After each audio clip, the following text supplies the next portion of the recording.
Todos, conforme o pessoal vai entrando nesse novo encontro do IDOT, vão me avisando se vocês estão me vendo bem, se estão me ouvindo bem. É importante para a gente para nós fazermos os ajustes aqui. Então, fico aguardando aí esse feedback de vocês, que para mim é muito importante. Pessoal do staff aí, se puder dar um feedback, tá? Se tá... Opa, legal, obrigado. Professora Naisa, professora Tatiane, professora Nayane, meu grande amigo Alex Cabreira. Vamos lá. Bom, pessoal, como de costume, sou Fábio Damião, coordenador do IDOT Rio de Janeiro, e vou ser o mediador desse encontro de hoje. E dando seguimento ao programa IDOT perto de você, sempre trazendo um conteúdo de qualidade para osteopatas, fisioterapeutas e acadêmicos da área. E hoje, no final dessa live, nós teremos uma surpresa. O IDOT vai liberar um curso gratuito para você, mas tem que ficar até o final da live, que eu vou anunciar isso bem no finalzinho, para a gente não atropelar aqui os assuntos, tá bom? Hoje teremos a presença da professora Ana Lança com o tema Reflexos Primitivos e suas técnicas, que vai, como disse a nossa comunicação aqui do IDOT, né, ao longo da semana, ela vai encaixar perfeitamente nos temas abordados aí na segunda-feira com a professora Norma, na quarta-feira com o professor Vitor e hoje com a professora Ana Lança. Vou convidar aqui já a professora Ana Lança. Enquanto eu estou procurando a professora Ana, você já sabe o que tem que fazer. A gente já está fazendo isso aqui já há bastante tempo.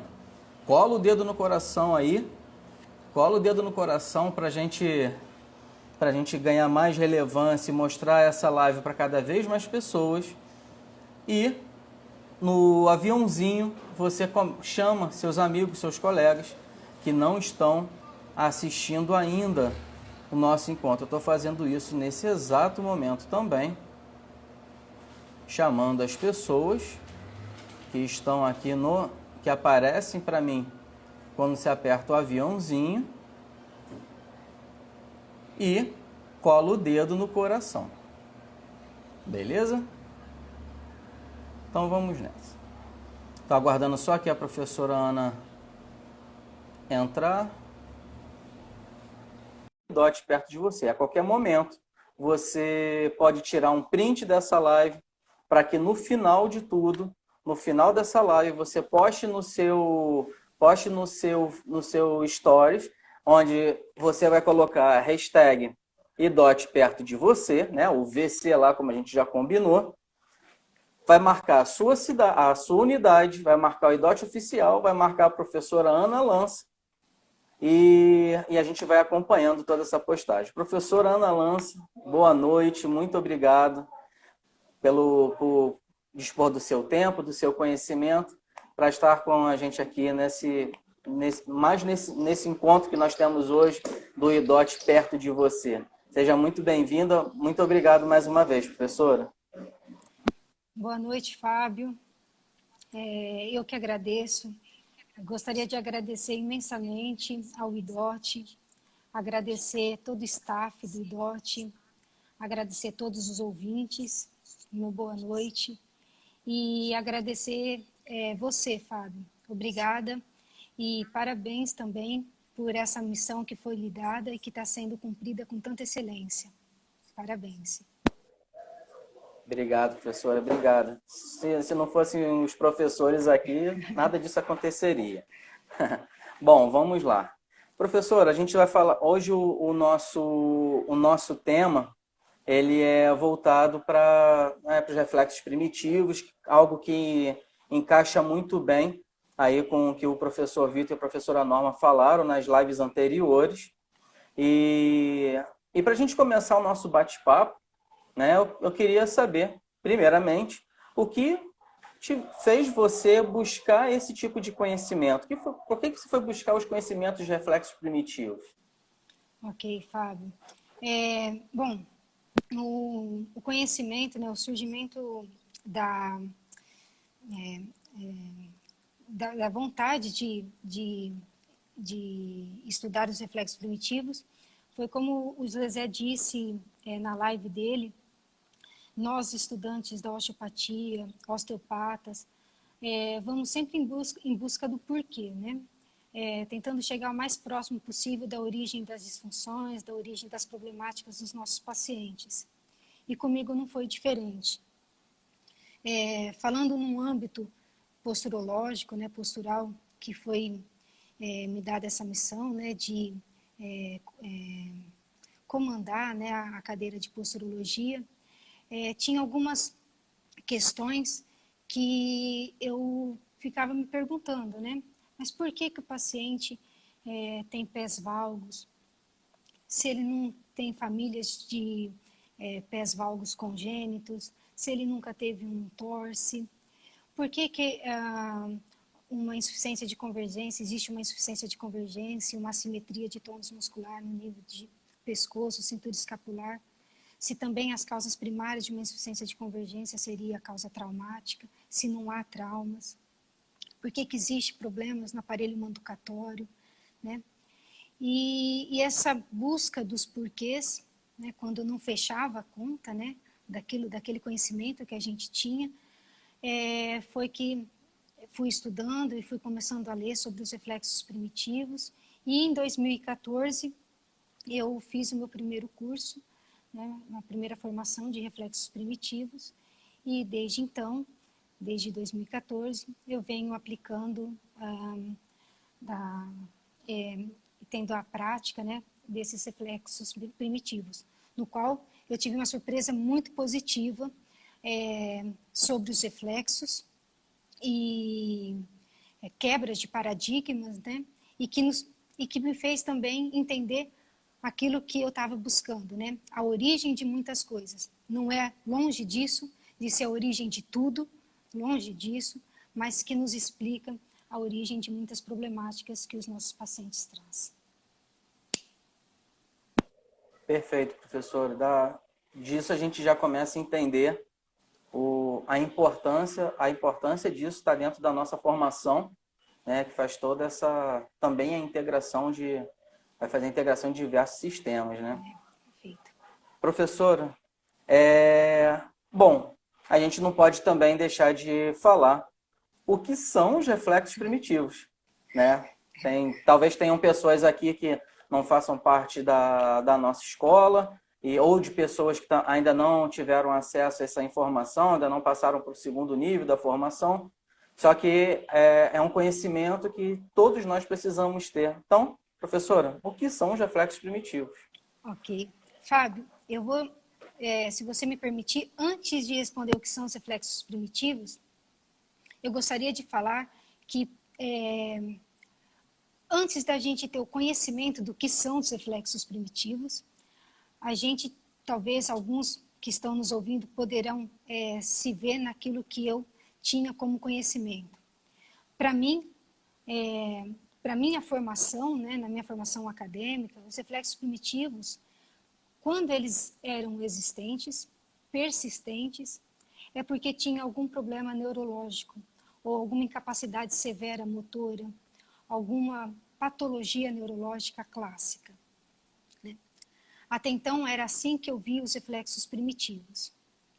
E quando a gente foi em busca dos reflexos, foi que a gente viu que não, né? Que existe resíduos dos reflexos primitivos, e a gente vai falar daqui a pouco, e que não necessariamente são pacientes neurológicos com incapacidade motora severa, mas que podem ser origem de várias problemáticas, tá? Então, os reflexos primitivos, então, eu tive essa quebra de preconceito, de paradigma, né, dos reflexos primitivos, e, na verdade, os reflexos primitivos, eles são movimentos que os bebês fazem, automáticos, estereotipados, ou seja, são sempre os mesmos movimentos, controlados pelo tronco cerebral, pelos gânglios da base mais precisamente. Ou seja, são controlados no nível subcortical. Traduzindo, esses reflexos, esses movimentos espontâneos, automáticos, os bebês, eles não aprendem. A gente não ensina. Simplesmente eles são inatos. Eles nascem fazendo, ou até mais. Esses reflexos, eles já existem na barriga, na vida intrauterina. Tá? Então, esses reflexos são super importantes para a sua sobrevivência. Então, veja só, são movimentos automáticos, são movimentos que os bebês não pensam, que não ensinamos. Nós não ensinamos o ato de sucção, né? Nós não ensinamos o bebê a realizar a sucção. A gente não ensina o bebê, quando colocado de barriga para baixo, que ele tem que erguer a cabeça e ter um controle cervical. A gente não ensina o bebê, quando colocado de barriga para baixo, para ele virar o pescoço, e quando ele vira o pescoço, ele estende o braço homolateral e a perna homolateral, e do lado contrário ele flexiona o braço e a perna. Esses movimentos não são ensinados, eles simplesmente são inatos, eles nascem, né, com esses movimentos. Por isso que nós falamos que são controlados no nível subcortical. Tá? E esses reflexos, eles deveriam ter uma vida limitada. Ou seja, eles como característica do reflexo primitivo, eles iniciam na vida intrauterina, eles estão presentes no momento do nascimento e acabam de se desenvolver e amadurecer após o nascimento, se inibem e se integram para dar lugar a um outro reflexo, que nós chamamos de reflexo postural. Então, veja só, a importância de saber aonde eles são controlados e o que são, né, esse cérebro, esse núcleo que controla os reflexos primitivos, e a origem, né, e depois o que vai acontecer com esses reflexos primitivos. Como eu já disse, eles são integrados para dar lugar a um novo reflexo, que são os reflexos posturais. Pois bem, para a gente entender um pouquinho mais os reflexos e a integração desses reflexos, depois entender toda a dinâmica, eu acredito, do objetivo da live. Então, quando nós nascemos, né, nós já nascemos com o cérebro, né, com o sistema nervoso.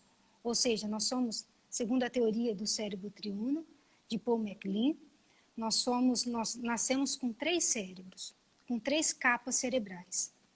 Elas existem, porém elas não estão conectadas. E quais são essas capas cerebrais? Nós temos a primeira capa cerebral, que é o tronco encefálico, que também nós chamamos de cérebro reptiliano. Tronco encefálico, e a projeção do tronco encefálico é o cerebelo. Tá? Então, tronco e cerebelo, que é o cérebro reptiliano. Depois nós temos uma segunda capa, que é o cérebro do mamífero, ou cérebro límbico. Tá? E depois nós temos uma terceira capa, que é o neocórtex, que é onde nós planificamos, planejamos, aprendemos, julgamos, que nos difere dos outros animais. Tá? Se nós temos essas 3, o cérebro, os reflexos primitivos, eles são integrados na primeira capa, nesse cérebro reptiliano. Tá?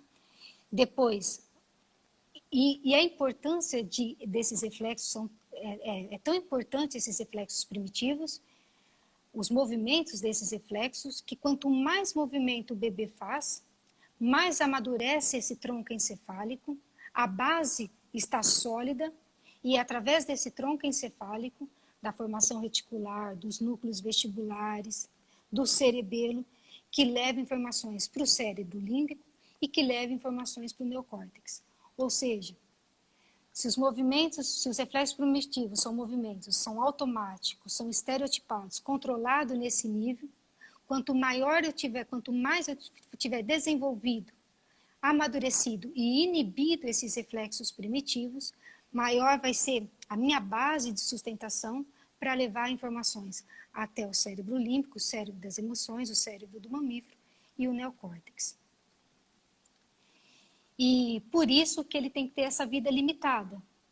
Então, uma vez ele existe, ele se desenvolve, ele chega no topo do desenvolvimento e a curva começa a descer, ele vai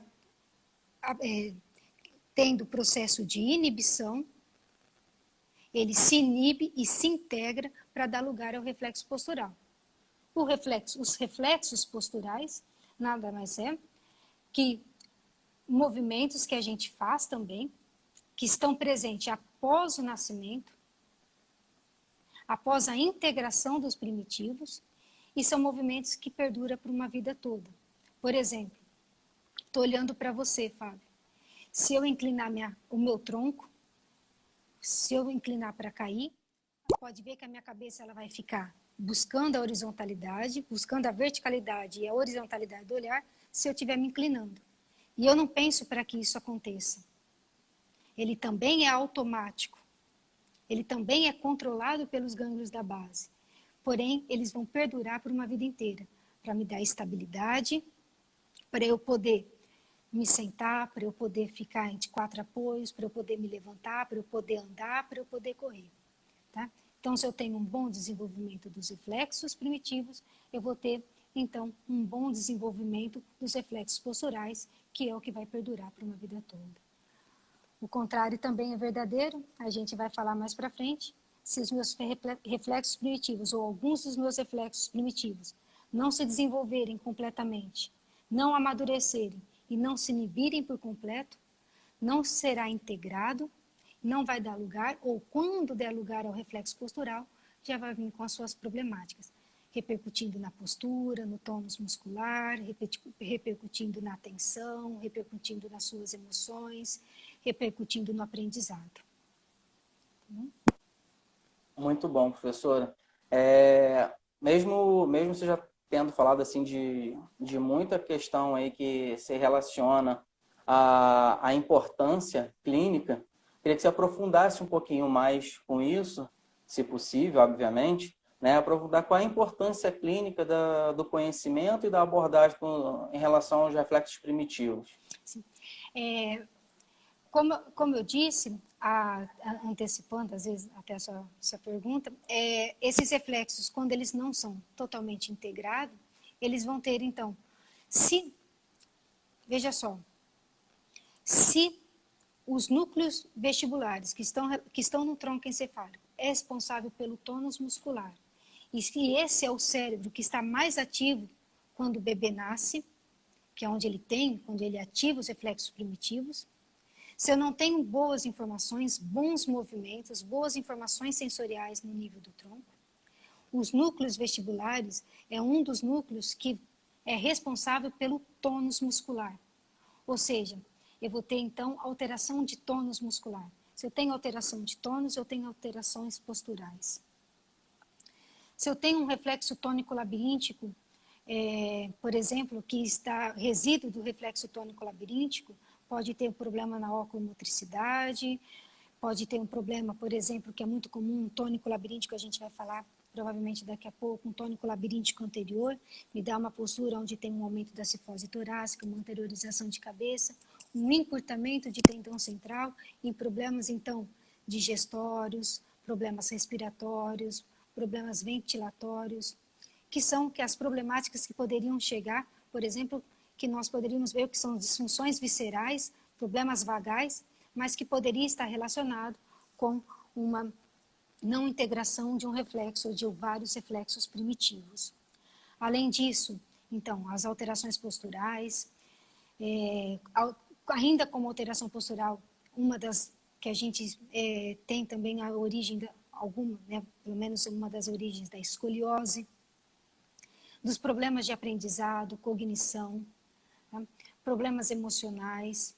Lembra que problemas emocionais é fácil de entendermos, porque se a base não está sólida, se eu tenho estimulação insuficiente no nível do tronco encefálico, eu vou ter estimulação insuficiente também no nível do cérebro límbico, que é o cérebro das emoções. tá? Isso fazendo com que altere, então, as minhas emoções. E, consequentemente, se eu tenho informações insuficientes no nível do tronco e no cérebro límbico, eu não vou ter informações suficientes no nível do neocórtex. No córtex pré-frontal, que é o córtex, por exemplo, do aprendizado, da atenção, tá? De alerta. Então, por isso que, consequentemente, eu posso ter todas essas problemáticas clínicas. Perfeito. Queria falar para todo mundo que está nos assistindo que esse conteúdo que a professora Ana está disponibilizando aqui para a gente, ele vai ficar no ar ainda por 24 horas aqui no Instagram, e depois a equipe de marketing, todo o staff do IDOT vai disponibilizar esse conteúdo no IGTV e no canal do YouTube também, tá ok? Se vocês tiverem perguntas, podem fazendo suas perguntas, que nós vamos anotando tudo aqui. E na primeira oportunidade que tiver, depois da live, a professora Ana vai responder uma a uma. Tá ok, professora? Com certeza. Então vamos lá. Professora, você já falou aí da importância clínica, né? Já definiu o que são os reflexos primitivos. Você pode dar alguns exemplos de reflexos primitivos e quando os mesmos não inibidos, quais seriam as suas repercussões clínicas? O que acontece quando não há essa inibição? Ok. Fábio, então nós temos vários reflexos, são muitos, né? Então vou falar alguns, tá? Que a gente depois pode aprofundar mais. Então, o reflexo de Moro, reflexo tônico labiríntico, reflexo de Babinski, Babkin, já pensando nos reflexos orais, né? Então, Babkin, sucção, deglutição, búsqueda, tá? Então, palmar, plantar, são ditos reflexos orais, tá? Então, eu gostaria de falar alguns, que são os mais comuns que nós encontramos, tá? O primeiro reflexo que eu penso em falar é o reflexo de Moro. O reflexo de Moro, ele é um dos primeiros reflexos que surgem na vida intrauterina, tá? Não é o primeiro exatamente, mas é um dos primeiros reflexos que surge. Ele surge mais ou menos no tempo de 9 a 12 semanas de gestação, após a concepção. Ele está presente durante o nascimento e se integra de 2 a 4 meses de vida. Reflexo de Moro, ele é ativado, por exemplo, através de vários canais sensoriais. Eu vou dar exemplo agora de um canal e depois eu posso dar exemplo de outros canais sensoriais. Vou dar exemplo de um canal proprioceptivo, através de informações proprioceptivas, para a gente ativar o Moro. Então, quando a gente faz a extensão cervical do bebê, quando realiza a extensão, quando leva a cabeça para trás, o bebê ativa o Moro, fazendo então a elevação dos braços e das pernas. Nesse momento que a gente fala o Moro também, ele é o reflexo do primeiro suspiro do bebê, porque realmente ele ajuda na respiração, né? Ele que vai fortalecendo, ativando o sistema cardiorrespiratório, porque ele sempre suspira quando o Moro é ativado, tá? Se ele suspira, esse reflexo, o maior objetivo desse reflexo é o estado de alerta, é pedir ajuda, tá? Pedir proteção, ajuda, alerta. Se ele suspira, ele libera neste momento hormônio adrenalina, cortisol, tá? Então aí a gente já vê, fazendo um link com a live do Vitor, que um Moro ativo, a criança, o adolescente, o adulto, ele vai estar em simpaticotonia.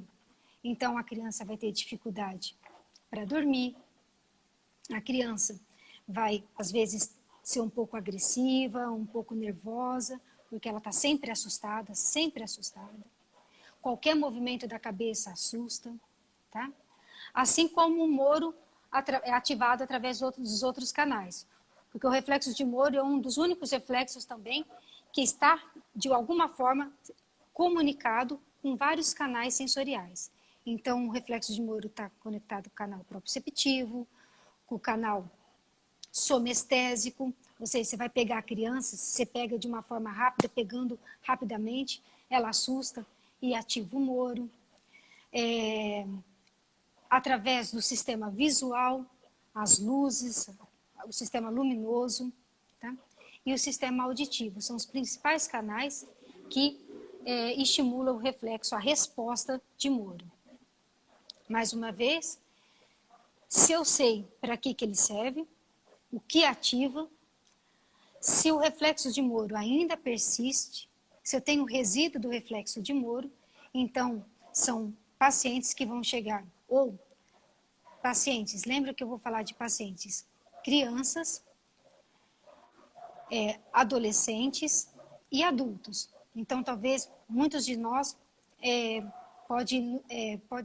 a gente pode se encontrar em um desses reflexos ou em vários desses reflexos.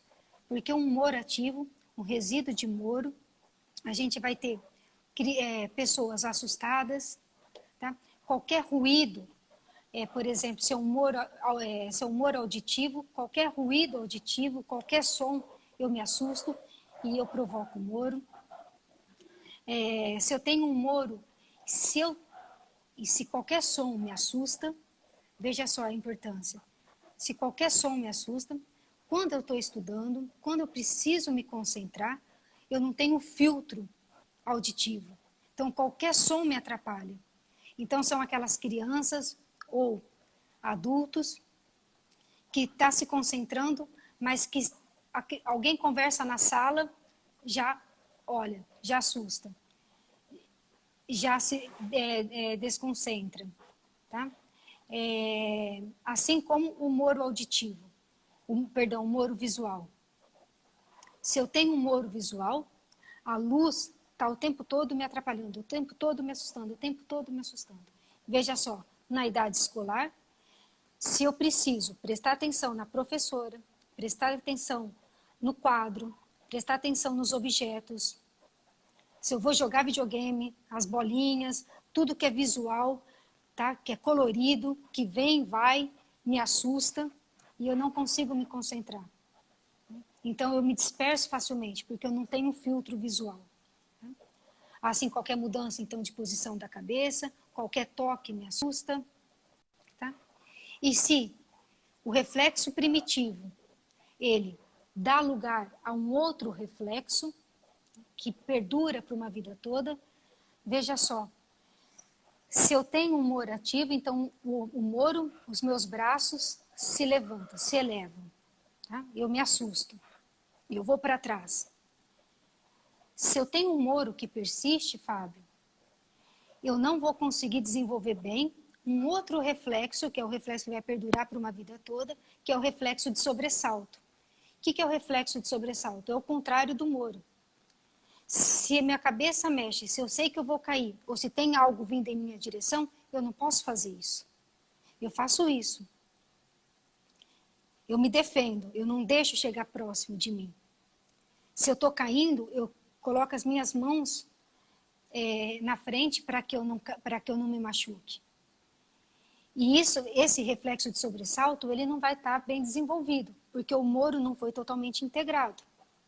Então, são crianças que, vira e mexe, cortam a testa, o rosto, ou adultos, que vem a bola, vai jogar bola, que vem a bola, ao invés dela fazer isso com a bola, ou cabecear, né? Mas ao invés dela fazer isso com a bola, ela faz isso, tá? Porque não desenvolveu não se integrou, então não desenvolveu de uma forma correta o reflexo de sobressalto, que é o reflexo que nos defende. O Moro, ele pede ajuda, tá?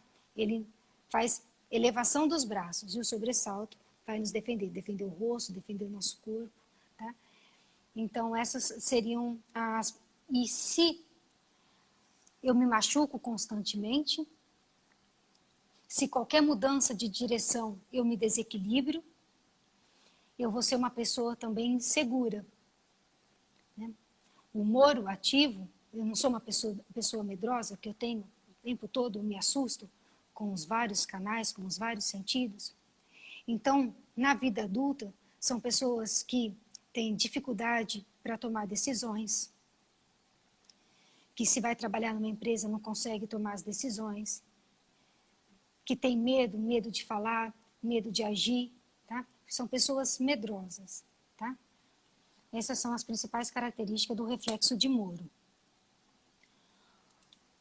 Um outro reflexo que é interessante também, que é praticamente um próximo reflexo que aparece bem próximo do reflexo de Moro, é o reflexo tônico labiríntico. O reflexo tônico labiríntico é um reflexo super importante para a distribuição de tônus muscular. Então, o próprio nome já diz, tônico labiríntico, de tônus muscular. Tá? Ele é um dos principais reflexos para uma boa distribuição de tônus anterior, principalmente de tônus anterior e tônus posterior, ou seja, de tônus dos músculos flexores e tônus dos músculos extensores.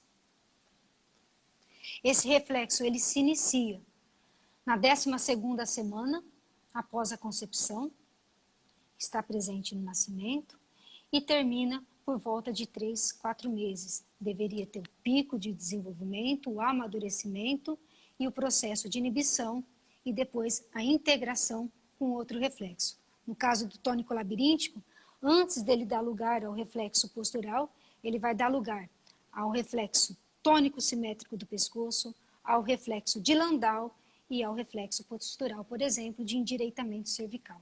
Tá? Então, ele é um reflexo muito importante.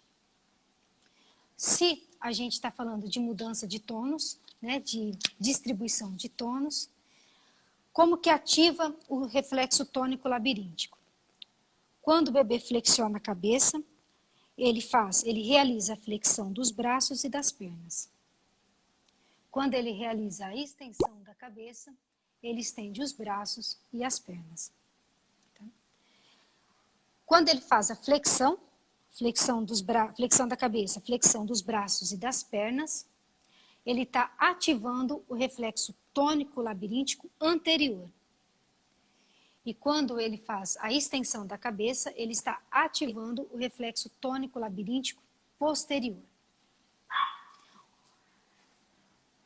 Consequências de uma não integração do reflexo tônico labiríntico.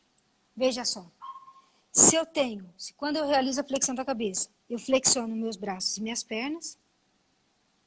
Se eu tenho esse reflexo do tônico labiríntico anterior ativo, significa que eu vou ser aquela pessoa que tem uma postura curva, ou seja, dorso cifótico, aumento da anterioridade de cabeça, da anteriorização de cabeça, encurtamento do tendão central, repercussões vagais, repercussões digestórias, viscerais, repercussões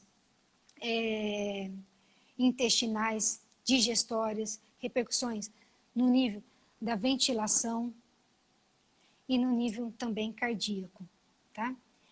Então, repercussões viscerais através de uma não integração de um tônico labiríntico não integrado, nesse caso, um tônico labiríntico anterior.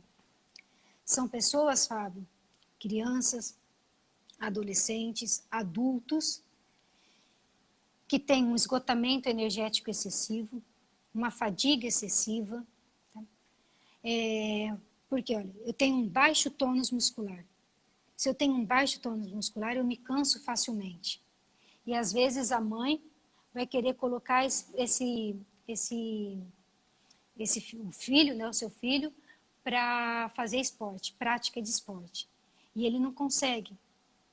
São pessoas apáticas, depressivas, tá? Por quê? Depressiva no sentido não só postural, mas porque se eu tenho uma ativação do tônico labiríntico, ele não está completamente integrado, significa que eu tenho um baixo estímulo, a minha base não foi bem construída, e se a minha base não foi bem construída, a minha rodovia não foi bem construída, eu vou ter pouca estimulação também, pouca ativação do nível do cérebro límbico. Então, sempre eu vou pensar no nível físico, emocional e cognitivo. Os reflexos primitivos, eles vão agir no nível físico, emocional e cognitivo, tá? Então, essa é bem característica de um reflexo tônico-labiríntico anterior. Um reflexo tônico-labiríntico posterior, por exemplo, são crianças que têm um aumento do tônus dos músculos extensores. E esse aumento de tônus dos músculos extensores faz com que a criança comece a andar na ponta dos pés, que é muito comum, a marcha na ponta dos pés. Um dos principais reflexos responsável por essa marcha na ponta dos pés é o tônico labiríntico posterior. Se eu tenho esse tônico posterior ativo, eu tenho um aumento do tônus dos extensores, então eu tenho uma tensão dos músculos extensores da região dorsal, e isso faz com que possa enrijecer as minhas articulações no nível de joelho, quadril, gerando então as disfunções também osteopáticas, tá?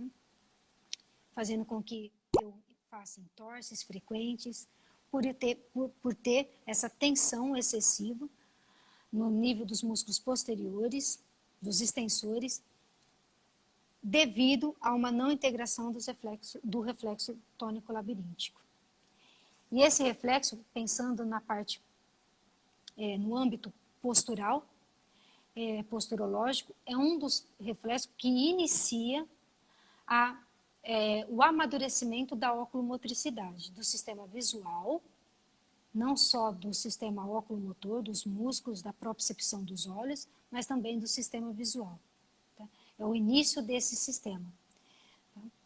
Então, é o início desse amadurecimento.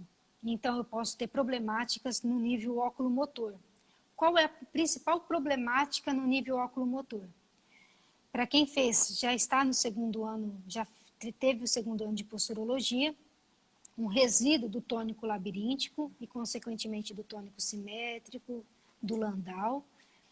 É a disfunção mais comum desse reflexo, desse resíduo desse reflexo, é uma das heteroforias, que seria a hiper ou a hipoforia, as forias verticais, tá? Então, são crianças que têm problemas para matemática, para física, para química, ou seja, para tudo que precisa ter uma leitura vertical, já que eu tenho um problema de foria, problema desse eixo, tá? Porque não foi completamente desenvolvido pelo reflexo tônico-labiríntico, já que o reflexo tônico-labiríntico é aquele que ele se desenvolve bem quando o bebê ele fica de barriga para baixo e ele começa a fazer o controle cervical. Lembrando que o controle cervical, o nível cervical, a região cervical é de suma importância para integrar vários reflexos primitivos. Então, um bom controle cervical é super importante para integrar o tônico labiríntico, o simétrico do pescoço, para integrar o assimétrico do pescoço também. Tá? A gente fala que a região cervical, principalmente a cervical alta, ela é o ponto pivô de integração ou de desenvolvimento de vários reflexos primitivos. Tá? Então, resumindo, resíduo do reflexo tônico-labiríntico vai ser instabilidade, ou seja, perda de equilíbrio, porque eu não posso movimentar minha cabeça porque muda o meu tônus, e isso me desequilibra. Diminuição de tônus muscular se for o tônico-labiríntico anterior, ou se for tônico labiríntico posterior, aumento do tônus muscular. Pessoas, então, no estado de fadiga, fadigáveis, cansados, tá? São aquelas crianças, adolescentes que não saem do videogame, que não saem dentro do quarto, porque tudo se cansa facilmente. Tá? Essas são as principais características do tônico labiríntico. Antes de eu passar para um outro reflexo para a gente, o tônico labiríntico também, como a gente faz? Quando a gente faz a extensão, a gente estende os braços e as pernas, ele vai ser um obstáculo, se ele estiver ativo, ele vai ser um obstáculo para não engatinhar, porque eu preciso flexionar a perna para engatinhar. E se ele estiver ativo, a minha perna tem uma tendência a estender e vai impedir com que eu desenvolva a etapa do engatinhar, que é de suma importância. Tudo bem, Fábio? Tudo certo, professora. Um outro reflexo que eu gostaria também de falar é o reflexo tônico assimétrico do pescoço. Gostaria de falar ele porque se nós falamos do tônico labiríntico, o assimétrico é ele também tem como objetivo distribuição de tônus muscular, porém, diferentemente do tônico labiríntico, que é a distribuição de tônus muscular anterior e posterior, o reflexo tônico assimétrico do pescoço, ele tem uma distribuição de tônus no nível lateral do nosso corpo, tá? Na cadeia lateral do nosso corpo. Como que a gente ativa esse reflexo? Primeiro, quando ele surge? Ele surge na 18ª semana após a concepção e ele tem uma tendência a se integrar com 6 meses de idade. Como que ele é ativado? Ele é ativado no momento que o bebê gira a cabeça para um lado. Quando ele gira a cabeça para um lado, do mesmo lado que ele girou a cabeça, o braço se estende e a perna se estica. E do lado contrário, o braço se flexiona e a perna se flexiona. Então, nisso, ele vai fazendo a ativação dos músculos laterais, da cadeia lateral do nosso corpo. E também é neste momento, é nessa ativação do reflexo tônico assimétrico do corpo, que a gente vai desenvolvendo a linha média. Por quê? Porque a gente vai agora começar a separar. Porque antes o bebê ele só sabe o que é anterior e posterior, anterior e posterior. Agora ele vai começar a dissociar. Além de anterior e posterior, eu tenho direita e esquerda. Ele vai começar a dissociar, então, e ativar a linha média, encontrar a sua linha média, tá? Então, desde já, problemas de linha média, problemas de direita e esquerda, a gente tem uma tendência de ter um resíduo do reflexo tônico assimétrico do pescoço.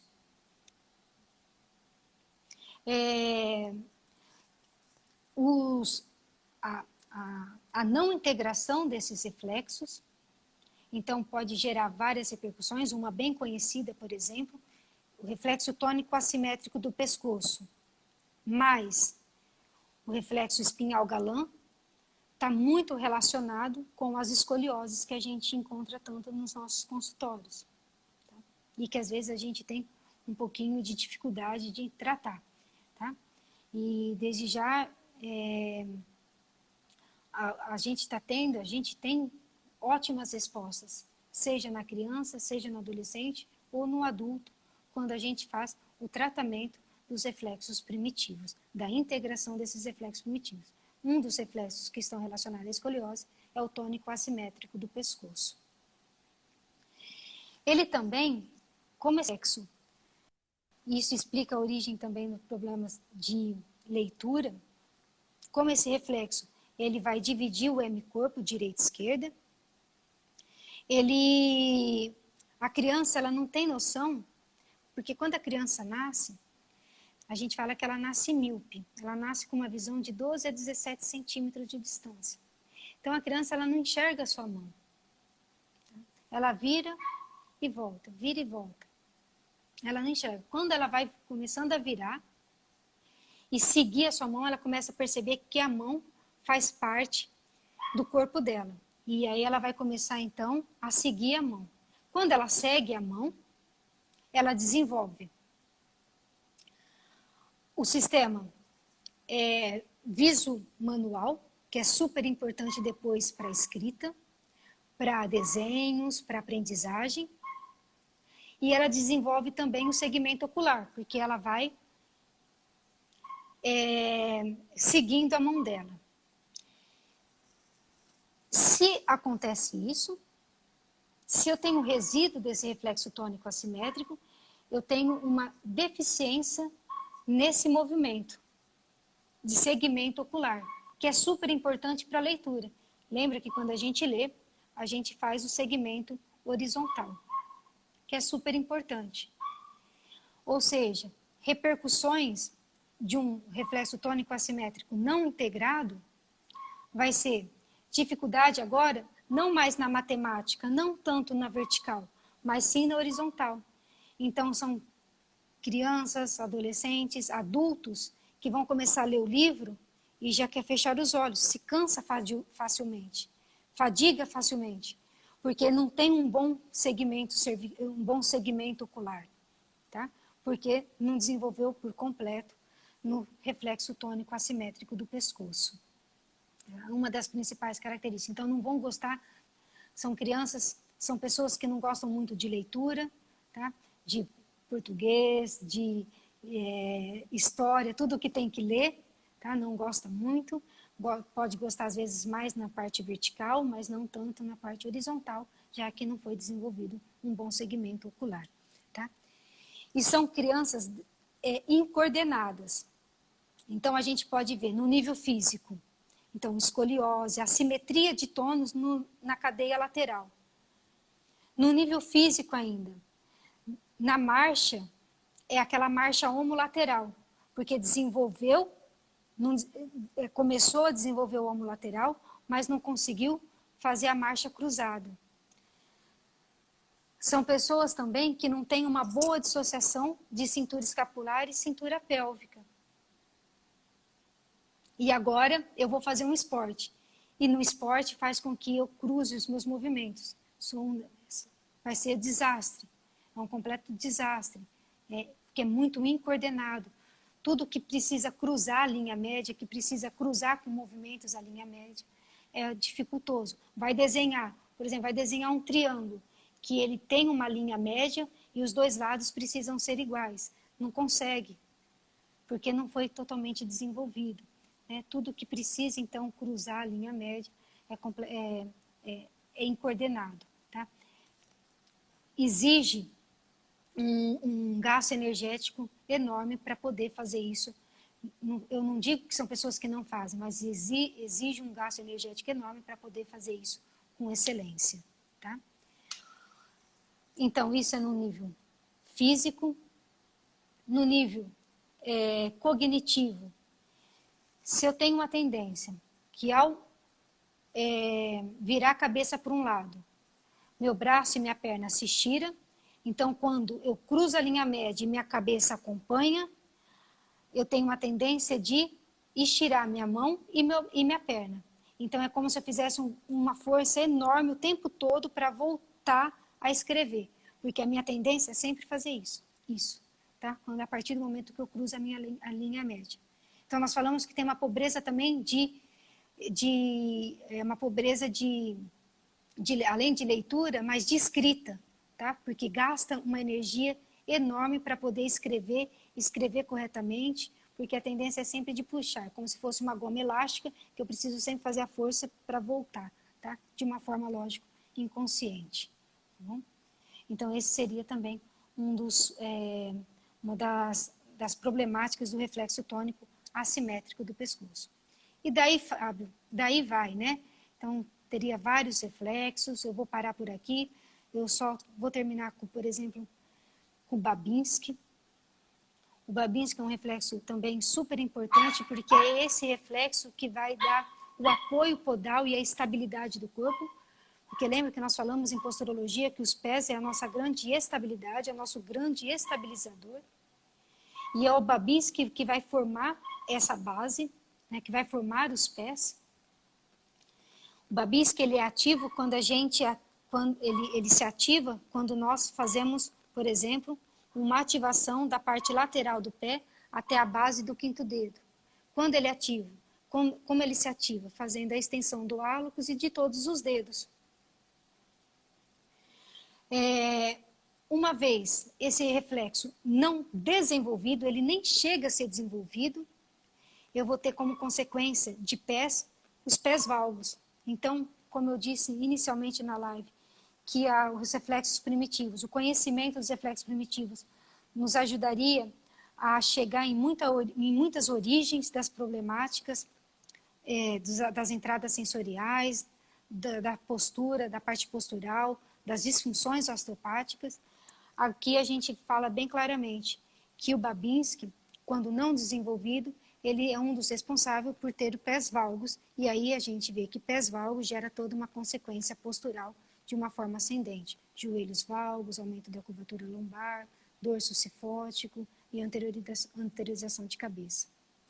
Assim como o Babinski ele foi desenvolvido, mas não foi completamente integrado, ele vai dar origem aos pés varos.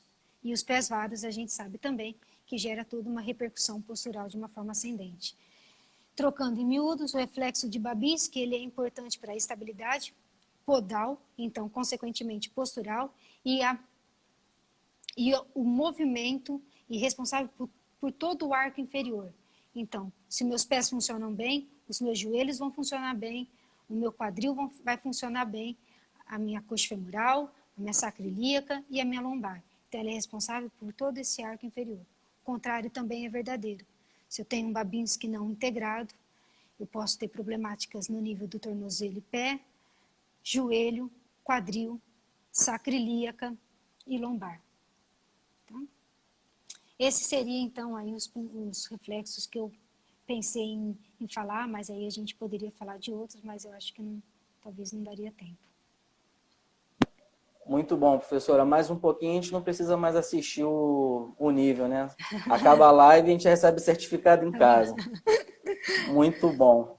Olha, para quem está aqui com a gente até agora, ainda não acabou, ainda tem mais ainda de professora Ana Lança.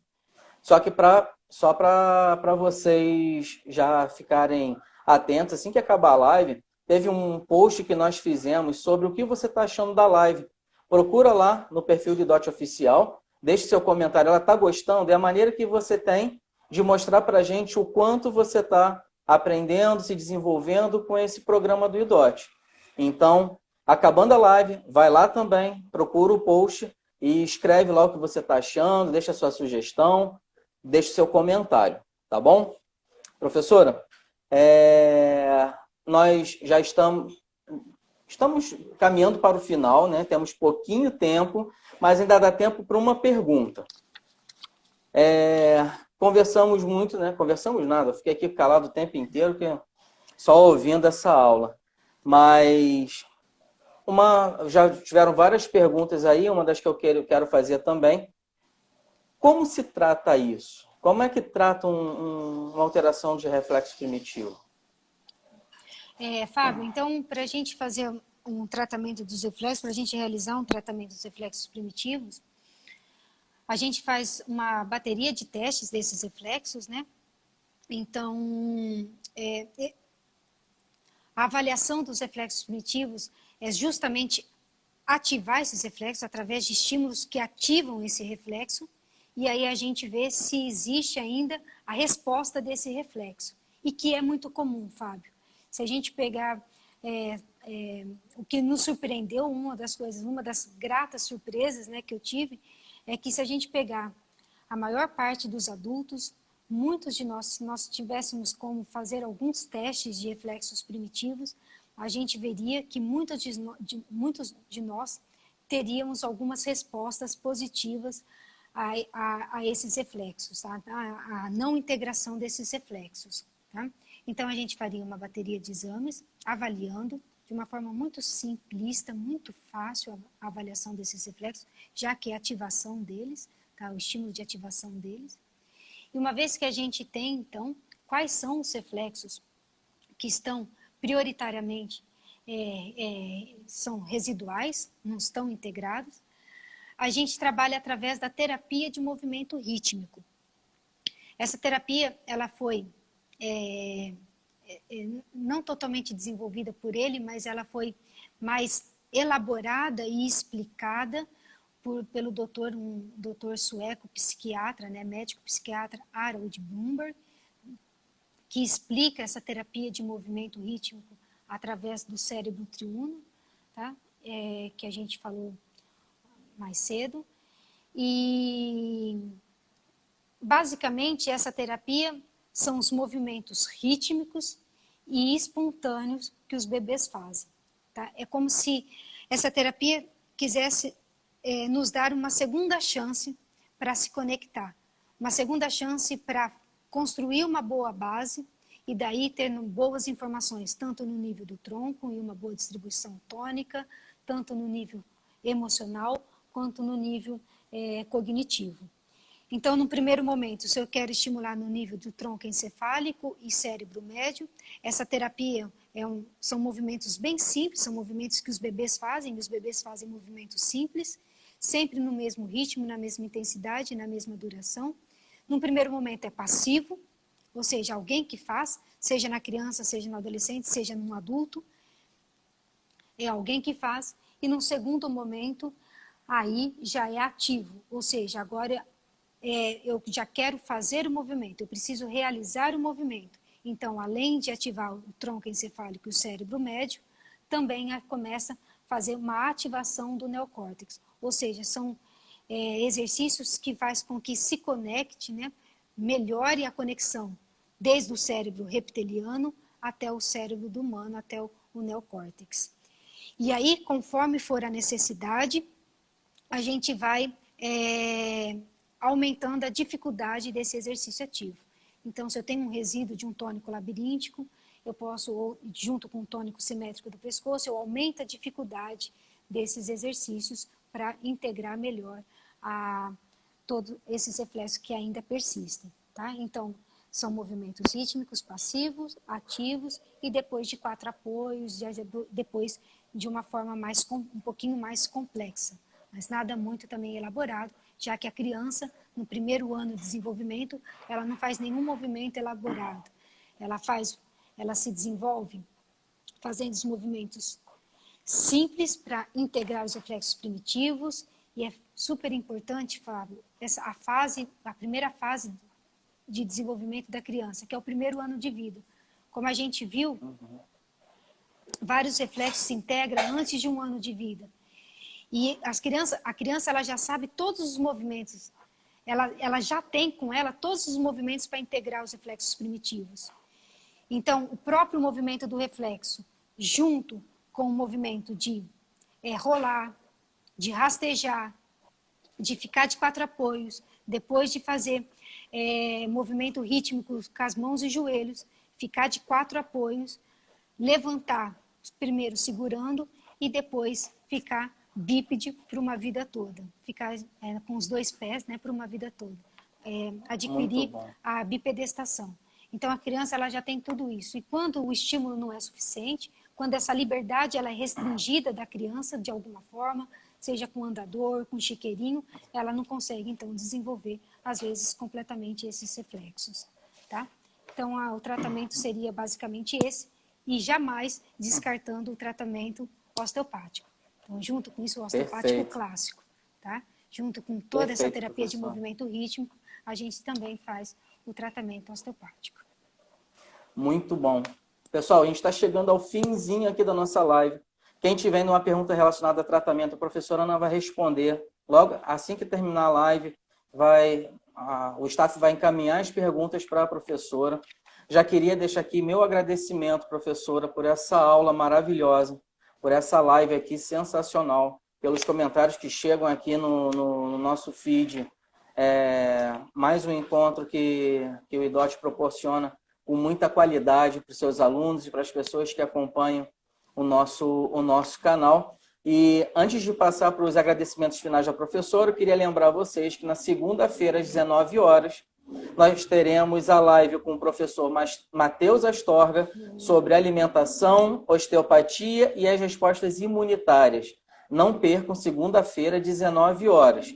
Porém, eu falei para vocês que a gente tinha uma surpresa. O IDOT liberou um workshop gratuito com o professor Érico Endo, que vai ensinar a gente a como aprender de forma mais eficiente. É um conteúdo extra em cima desse conhecimento todo que a gente adquire, como que a gente pode fazer, como é que a gente faz para aprender de forma mais eficaz. Professora, nós temos 30 segundos para os seus agradecimentos. Fábio, mais uma vez, muito obrigada. Obrigada, IDOT. Obrigada ao staff do IDOT por toda a atenção, por todo o carinho. Obrigada a vocês todos que nos assistiram, alunos, não alunos. Muito obrigada pela atenção. Uma boa sexta-feira, um bom final de semana. Se cuidem todos, ficamos todos em casa. Um abraço. Um abraço.